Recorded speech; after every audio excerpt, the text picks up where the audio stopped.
গাজায় রক্ত ঝরে রবিবার, একদিনে নিহত ৪০, ফের গণহত্যার পথে ইসরায়েল। আজও রক্তে ভেজা গাজার মাটি, আরও ৪০টি জীবন শেষ হয়ে গেল ইসরায়েলি আগ্রাসনে।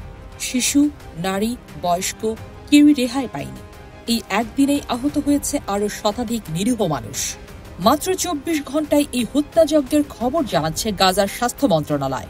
মোট নিহত সংখ্যা পেরিয়েছে ৫২,৫৩০ জনে। এবং শুধু মার্চের ১৮ তারিখ থেকে ইসরায়েলি হামলায় মারা গেছেন আরও ২,৪০০ জনের বেশি ফিলিস্তিনি। এই তথ্য নিশ্চিত করেছে আন্তর্জাতিক বার্তা সংস্থা আনাদোলু।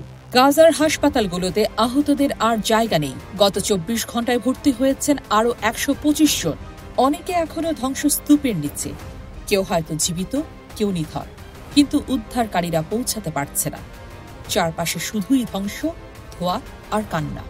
গাজার ৮৫% মানুষ এখন বাস্তুচ্যুত। বাড়ি নেই, খাবার নেই, নিরাপত্তা তো দূরের কথা, শুধু বাঁচার লড়াই প্রতিদিন, প্রতি মুহূর্তে। ২০২৪ সালের জানুয়ারিতে যুদ্ধবিরতিতে সম্মত হয়েছিল ইসরায়েল, কিন্তু মাত্র ২ মাস পরই ফের শুরু হলো বিমান হামলা। হামাসের সঙ্গে মতানৈক্যের অজুহাত তুলে মার্চের ৩য় সপ্তাহে থেকে আগ্রাসন বাড়ায় ইসরায়েল।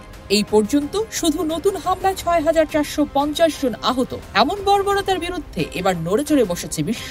আন্তর্জাতিক অপরাধ আদালত ইতোমধ্যে ইসরায়েলের প্রধানমন্ত্রী নেতানিয়াহু ও সাবেক প্রতিরক্ষা মন্ত্রী গ্যালেন্টের বিরুদ্ধে গ্রেপ্তারি পরোয়ানা জারি করেছে। এছাড়াও গণহত্যার দায়ে চলছে আন্তর্জাতিক বিচার আদালতে মামলার প্রক্রিয়া।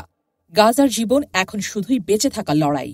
প্রতিদিন সূর্য ওঠে আর নামে, কিন্তু আলোর নিচে শুধুই লাশের সারি। এ কি শুধুই যুদ্ধ, নাকি চোখের সামনে ঘটে যাওয়া ইতিহাসের আরেকটি গণহত্যা?